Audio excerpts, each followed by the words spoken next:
আসসালামু আলাইকুম। আমি পদ্মজা। পর্ব ২০ লিখেছেন ইলমা বেহরোজ। আজ আজ যেন শুধু মোড়ল বাড়ির মাথার উপরে সূর্যটা উঠেছে। সকাল থেকে আত্মীয় আপ্যায়নের প্রস্তুতির তোড়জোড় চলছে। সবাই ঘেমে একাকার। বাড়ির প্রতিটা মানুষ ব্যস্ত। মোরশেদ হিমেল ও প্রান্তকে নিয়ে বাজার করে ফিরলেন। সূর্য মাথায়। লাহারি ঘরের পাশে বড় উনুন করা হয়েছে। সাধারণ চালের পরিবর্তে সুগন্ধি কাটারি ভোগ, সিদ্ধ চালের ভাত রান্না করা হয়েছে। ফিরনি রাজহাঁসের মাংস রান্না হচ্ছে। বাড়ি জুড়ে রমরম ব্যাপার। একদিন আগেই ঘটনা চাপা পড়েছে ৯৫ ভাগ। ছোট ছোট দারিদ্র ছেলেমেয়েদের খাবারের ঘ্রাণ পেয়ে ছুটে এসেছে মোড়ল বাড়ি। সবার মধ্যেই নতুন উত্তেজনা, নতুন অভিভূতি। শুধু পূর্ণা এখনো সেই দিনের ঘটনা থেকে বের হয়ে আসতে পারে না। চিত হয়ে শুয়ে আছে ঘরে। পদ্মজা মঞ্জুরা আর শিউলির মাকে কাজে সাহায্য করছিল। হেমলতা ধমকে ঘরে পাঠিয়ে দেন। পদ্মজা ঘামে ভেজা কাপড় মুছতে মুছতে ঘরে প্রবেশ করে। পূর্ণার ২ চোখ জলে নদী। পদ্মজা বিছানার উপর পা তুলে বসল। পূর্ণা পদ্মজার উপস্থিতি টের পেয়ে হাতের উল্টো পাশ দিয়ে চোখের জল মুছল। পদ্মজা কণ্ঠ খাদে নামিয়ে বলল, চোখের জল কি শেষ হয় না? পূর্ণা নিরুত্তর। পদ্মজা অভিজ্ঞ স্বরে বলল, দেখ পূর্ণা, এসব মনে রাখলে তোরই ক্ষতি। দেখিস না আমি একদিনের ব্যবধানে সব ভুলে হবু শ্বশুরবাড়ির জন্য রান্নাবান্না করছি। তুইও ভুলে যা। তোর বন্ধুরা এসেছে, তুই নাকি তাদের ধমকে দিয়েছিস, এটা কিন্তু ঠিক না। পূর্ণা পদ্মজার দিকে তাকালো। দৃষ্টি ভীষণ শীতল। পদ্মজাকে বলল, সত্যি ভুলতে পেরেছ আপা? পদ্মজা সঙ্গে সঙ্গে উত্তর দিল না। ভুলিনি, কিন্তু সহ্য করতে পেরেছি। তোর মতো চোখের জল পাত্রে ঢালছি না। পূর্ণা উঠে বসল। একটা বালিশ বুকে জড়িয়ে ধরে দায়সারা ভাবে বলল, তুমি অনেক শক্ত আপা, আমি খুব দুর্বল, আমি ভুলতে পারি না। পদ্মজা আর এই বিষয়ে কথা বাড়াল না। পূর্ণার গা ঘেঁষে বসে ফিসফিস করে বলল, গতকাল রাতে কি হয়েছে জানিস? কি হয়েছে? পদ্মজা চারদিকে চোখ বুলিয়ে বলল, তোর নায়ক ভাইয়ের চিঠি আম্মার হাতে পড়েছে। পূর্ণা আঁতকে উঠে বলল, সে কি? কখন? কিভাবে? আর বলিস না, সেদিন না তুই নানাবাড়ি ছিলি, তখন চিঠি ২টা বের করেছিলাম, বারান্দার ঘরে বালিশের নিচে রেখে দিই, আর মনে নেই। এরপরই অঘটন ঘটে। এর পরের দিন বিচার বসল। চিঠির কথা ভুলেই গেলাম। বারান্দার ঘরে ছিলাম রাতে, তবুও মনে পড়েনি। আর আম্মা পেয়ে গেল। উত্তেজনায় ভয়ে পূর্ণার গলা শুকিয়ে গেল। প্রশ্ন করল, আম্মা কি বলেছে? পদ্মজা ঠোঁট দুটি উল্টে কি যেন ভাবে। এরপর ব্যথিত স্বরে বলল, তেমন কিছু না, এই জন্যই আরো ভয় হচ্ছে। কিছুই না? কখন হলো এসব? জিজ্ঞাসা করেছে। আমি বললাম, তুমি যা বলবে তাই হবে। এরপর আম্মা অনেকক্ষণ আমার দিকে তাকিয়েছিলেন। তারপর বললেন, ঘুমা গিয়ে। শেষ। ২ বোন একসাথে চিন্তায় পড়ে গেল। কপাল ভাঁজ করে কিছু ভাবতে শুরু করে। পূর্ণা বলল, আম্মা তোমার মুখ দেখে বুঝে গেছে তুমি লিখন ভাইকে ভালোবাসো না। পদ্মজা অন্যমনস্ক হয়ে বলল, মনে হয়। পূর্ণা খুব বিরক্ত নিয়ে বলল, লিখন ভাই এত সুন্দর, তোমাকে এত ভালোবাসে, তবুও কেন ভালোবাসোনি আপা? বিয়ে করলে কি সমস্যা? আম্মা দিলে তো করবই, সমস্যা নেই। তোমার এই নেকার কথা আমার ভালো লাগে না আপা। পদ্মজা হেসে ফেললেন পূর্ণার রাগের কথা বলা দেখে। পদ্মজা পূর্ণার এক হাত মুঠোয় নিয়ে বলল, গতকাল রাতে আম্মা আব্বার প্রতি ভালোবাসাটা আমাকে বলেছে। প্রথম দেখেই নাকি আপন আপন লেগেছিল। আব্বার জন্য আম্মা দিনকে রাত, রাতকে দিন মানতে রাজি ছিলেন। এতটা ভালোবাসতেন। আমার তেমন কোনো অনুভূতি হয়নি তোর নায়ক ভাইয়ের জন্য। প্রথম প্রথম কোনো পুরুষের চিঠি পেয়েছিলাম, সবকিছু নতুন ছিল, তাই একটা ঘোর নিয়ে নতুন অনুভূতির সাক্ষাৎ পাচ্ছিলাম। আমার ভালোবাসার কথা শোনার পর থেকে মনে হচ্ছে আমি ওনাকে ভালোবাসিনি, সবটা মোহ ছিল, দূরে যেতেই উবে গেছে। তবে উনি খুব অসাধারণ একজন মানুষ। আম্মা ওনার হাতে তুলে দিলে আমাকে কোনো ভুল হবে না, কিন্তু এটা যেন কল্পনাতীত। পরিস্থিতি পাল্টে গেছে, আমার বিয়ে ঠিক হয়ে গেছে। পদ্মজার এত কথা উপেক্ষা করে পূর্ণা কটমট করে বলল, তোমার কি কালাচাঁদরে দেখলে আপন আপন লাগে? পদ্মজের চোখ ছোট ছোট করে জিজ্ঞাসা করল, কালাচাঁদকে? পূর্ণা মিনমিনিয়ে বলল, তোমার হবু জামাই। তারপরে গলা উঁচিয়ে বলল, আমিও কালা জানি, কিন্তু আপা, তোমার জন্য লিখন ভাইয়ের মতো সুন্দর জামাই দরকার।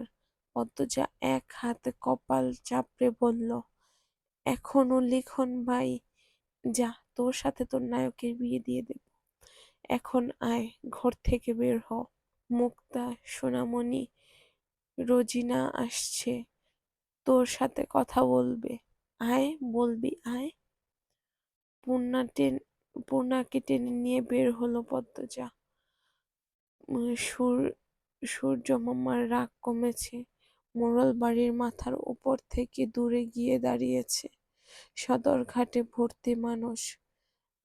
হাওলাদার বাড়ির বউয়ের গ্রামবাসীরা শেষবার তাদের বিয়েতেই দেখেছে, আবার দেখার সুযোগ হলো। দল বেঁধে মানুষ এসেছে। লোকমুখে শোনা যায়, হাওলাদার বাড়ির মেয়ে বউদের সারা অঙ্গে সোনার অলংকার ঝলমল করে। মগা মদন সহ আরো 2 জন গেইটে দাঁড়িয়ে বাড়ি পাহারা দিচ্ছে। পদ্মজাকে শাড়ি পরাচ্ছেন হেমলতা। পদ্মজা আগে কখনো শাড়ি পরেনি। পূর্ণা ছোট হয়েও পড়েছে। পদ্মজার কখনো ইচ্ছে করেনি। তাই সে হেমলতাকে বলল, প্রথম শাড়ি তুমি পরাবে আম্মা। শাড়ি পরানো শেষ। চোখে কাপড় টেনে দেন। ঠোঁটে লিপস্টিক দিতে গিয়েও দিলেন না। মাথার মাঝ বরাবর সিঁথি করে চুল খোঁপা করতেই পূর্ণা ছুটে আসে, হাতে শিউলি ফুলের মালা। হেমলতা মৃদু ধমকের স্বরে বলেন, এতক্ষণ লাগলো? হেমলতার কথা বোধহয় পূর্ণার কানে গেল না। পূর্ণা চাপা উত্তেজনা নিয়ে বলল, আল্লাহ, আপারে কি সুন্দর লাগতাছে। পদ্মজা লজ্জায় মিইয়ে গেল। চোখে লাল লাল আভা ছড়িয়ে পড়ল। হেমলতা পদ্মজার খোঁপায় ফুলের মালা লাগিয়ে শুধু রূপ চারদিকে আলোকিত করলে হবে না, গুণেও তেমন হতে হবে। পদ্মজা বাধ্যের মতো মাথা নাড়ালো। তখন হুড়মুড়িয়ে সেখানে উপস্থিত হলো লাবণ্য। দৌড়ে এসে পদ্মজাকে জড়িয়ে ধরে এক নিঃশ্বাসে বলল, ফলল আল্লাহ, পদ্ম তুই আমার হবি? আমার বিশ্বাস হইতেছে না, মনে হইতেছে স্বপ্ন দেখতেছি। ইয়া মাবুদ, শাড়িতে তোরে পুরি লাগতেছে, বাড়ির সবাই ফিট খেয়ে যাবে দেখিস। পদ্মজা কি বলবে ভেবে পেল না, শুধু হাসলো। হেমলতা পদ্মজার মাথা ঘোমটা টেনে দেয়। আমাকে বলল তোরা সবাই নিয়ে যা। পদ্মজা হেমলতার হাতে হাত রেখে অনুরোধ করে বলল, আম্মা তুমি আসো। হেমলতা হাসলেন। পদ্মজার মাথা এক হাত রেখে বলল, কয়দিন পর থেকে এরাই তোর আপন, মার পাশে থাকবে না? পদ্মজার চোখ দুটি ছলছল করে উঠল। ছলছল চোখ নিয়ে তাকিয়ে রইল মায়ের দিকে। পদ্মজাকে নতুন বউ রূপে দেখে হেমলতার বুকে ঝড় বইছে। মেয়েটা কয়দিন পর আলাদা হয়ে যাবে। 2 মাস আগে হলে তিনি 7 রাজার ধনের বিনিময়েও মেয়ের বিয়ে দিতেন না। আমি আসছি। লাবণ্য যাও তো, নিয়ে যাও। পূর্ণা তুইও যা। লাবণ্য পদ্মজাকে নিয়ে যায়। পদ্মজা পদ্মজার বুক ধড়ফড় করছে। মায়ের যেন কি হয়েছে। সে পিছনে ফিরে তাকায়। সাথে সাথে হেমলতা অন্যদিকে ঘুরে তাকায়। চোখ থেকে 2 ফোঁটা জল গড়িয়ে পড়ল।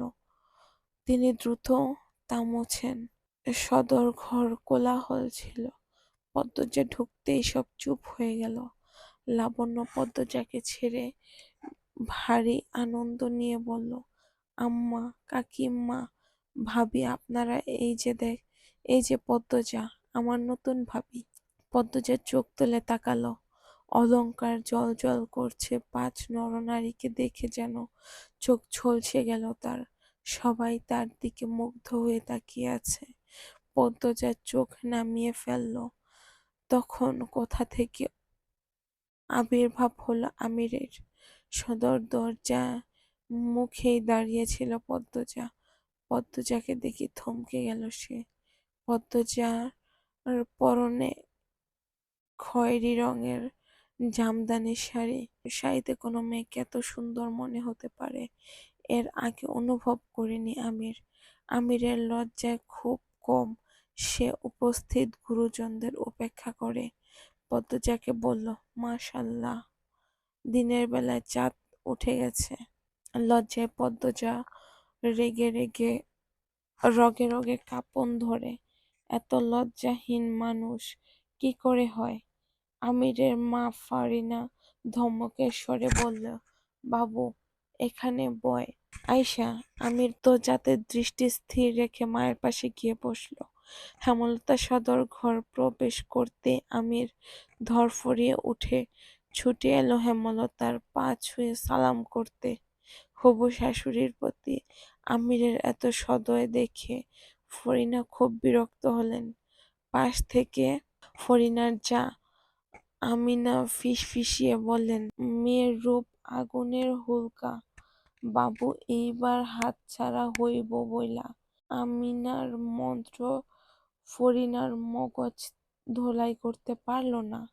পদ্মজার রূপে তিনি মুগ্ধ।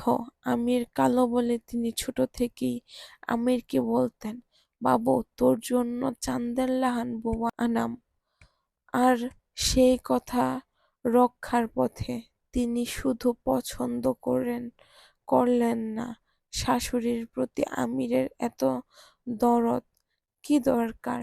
ঝাঁপিয়ে পড়ে পায়ে ধরে সালাম করার। আমির হেমলতাকে ভক্তির সাথে প্রশ্ন করল, ভালো আছেন? হেমলতা মিষ্টি করে হেসে বললেন, ভালো আছি। যাও গিয়ে বসো। আমির বাধ্যের মতো মায়ের পাশে গিয়ে বসল। মুজিব মাতব্বর মোর্শেদের সাথে বাইরে আলোচনা করছেন। আর কোনো পুরুষ আসেনি বাড়িতে। তারা বিয়ের আয়োজনে ব্যস্ত। মুহূর্তে পদ্মজার সারা অঙ্গ সোনার অলংকারে পূর্ণ হয়ে উঠল। বেড়ে গেল লক্ষগুণ, যার কোনো সীমা নেই। যার সাথে পদ্মজা কথা বলছে সেই এগিয়ে এসে বলে, বালা নয়তো হার পরিয়ে দিয়েছে। কি অবাক কাণ্ড! সবাই আড্ডা দিচ্ছে। পদ্মজা চুপ করে বসে আছে। কেউ প্রশ্ন করলে উত্তর দিচ্ছে। লাবণ্য একজনের উদ্দেশ্যে করে বলল, রানী আপা বাড়ির পেছনে যাইবা? রানী খুশিতে গদগদ হয়ে বলল, যাব। রানীর খুশির কারণ লাবণ্য কিছুটা ধরতে পারছে। রানীর একজন প্রেমিক আছে, তাই শুধু সুযোগ খোঁজে দেখা করার, দেখানো তার প্রেমিকেরও উপস্থিতি হয়। লাবণ্য সবার কাছ থেকে অনুমতি নিয়ে পদ্মজা পূর্ণা রানীকে নিয়ে বাড়ির পেছনে আসে। রানী বাড়ির পেছনে এসেই ঘাটের দিকে ছুটে যায়। একটা নৌকা এসে ভিড়ে। নৌকায় কে ছিল দেখা যায়নি। রানী নৌকায় উঠে পড়ে। কারো সাথে বৈবাহিকভাবে কথা বলা শোনা যায়। পূর্ণা লাবণ্যকে প্রশ্ন করল, লাবণ্য আপা, রানী আপা কার সাথে কথা বলে? আব্দুল ভাইয়ের সাথে। কোন আব্দুল? যার কথা ভাবছিস? কথা শেষ করে লাবণ্য চোখ টিপল। পূর্ণা অবাক হয়ে বলল, মাস্টারের সাথে? লাবণ্য হেসে রানী এগিয়ে আসে। লাবণ্য বলে, কথা শেষ? চইলা গেছে? রানী পদ্মজার দিকে তাকিয়ে বলল, মাশাআল্লাহ, তুমি এত সুন্দর, আমার কোলে নিয়ে আদর করতে মন চাচ্ছে। পদ্মজা মুচকি হেসে বলল, আপনি খুব শুকনা, আমাকে কোলে নিতে পারবেন না। শুকনা হইতে পারি, শক্তি আছে। রানীর কথা বলার ধরন সবাই হেসে উঠল। পূর্ণা আমিরকে দেখে পদ্মজার কানে কানে বলল, আপা, তোমার কালাচান আসছে। পদ্মজা পূর্ণাকে চোখ রাঙিয়ে বলল, কি সব কথা? ওনার বোন আছে। লাবণ্য, রানী যা এখান থেকে। আমিরের আদেশ শুনে রানী লাবণ্য খুব বিরক্ত হলো। রানী কাঁদো কাঁদো হয়ে বলল, দা ভাই, থাকি না। আমির চোখ রাঙিয়ে তাকালো, ধমকের স্বরে বলল, যেতে বলছি যা। লাবণ্য বিরক্তিতে ইস বলে পদ্মজাকে বলল, আয় অন্যখানে যাই। পদ্মজা, থাকুক, তোরা যা। আমিরের কথা শুনে বেশ চমকে তাকালো পদ্মজা। লাবণ্য ফোঁস করে করতে করতে বলল, কেন কেন? পদ্মজা পূর্ণা অন্যদিকে ফিরে আছে। আমির দৃষ্টি কঠোর করলেই লাবণ্য রানী চলে গেল। পূর্ণা চলে যেতে চাইলে পদ্মজা পূর্ণার হাত চেপে ধরে। পূর্ণা পদ্মজার হাত ছড়িয়ে ধীর কণ্ঠে বলল, একা থেকে আমার কালাচাঁদের ভালোবাসা খাও। ছি। পূর্ণা ছুটে চলে গেল। আমির পদ্মজার পাশে এসে দাঁড়াতেই পদ্মজা বলল, বিয়ের আগে গুরুজনদের না জানিয়ে এইভাবে একা দেখা করা ঠিক নয়। কি হবে? পদ্মজা কিছুক্ষণ নীরব থেকে বলল, কলঙ্ক লাগবে। আর কি বাকি আছে? পরিমাণ না বাড়লে বাড়ানোই ভালো। পদ্মজার কথা বলতে একটু গলা কাঁপুনি। বাড়ির ভেতর চলে আসার জন্য পা বাড়াতে আমির পদ্মজার এক হাত থাপ দিয়ে ধরে আবার ছেড়ে দিল। পদ্মজা ছিটকে দূরে সরে গেল। আমির বলল, তুমি সত্যি একটা পদ্ম ফুল, পদ্মবতী। এই জন্যই লিখন সার মতো সুদর্শন যুবক তোমার প্রেমে পড়েছে। দেখা হওয়ার পর এই প্রথম পদ্মজার চোখ তুলে তাকালো। পরপরই চোখের দৃষ্টি সরিয়ে ছুটে বাড়ির ভেতর চলে গেল। আমির অনেকক্ষণ সেখানে দাঁড়িয়ে ছিল। দেখতে দেখতে সন্ধ্যা ঘনিয়ে এলো। এবার আত্মীয় বিদায়ের পালা।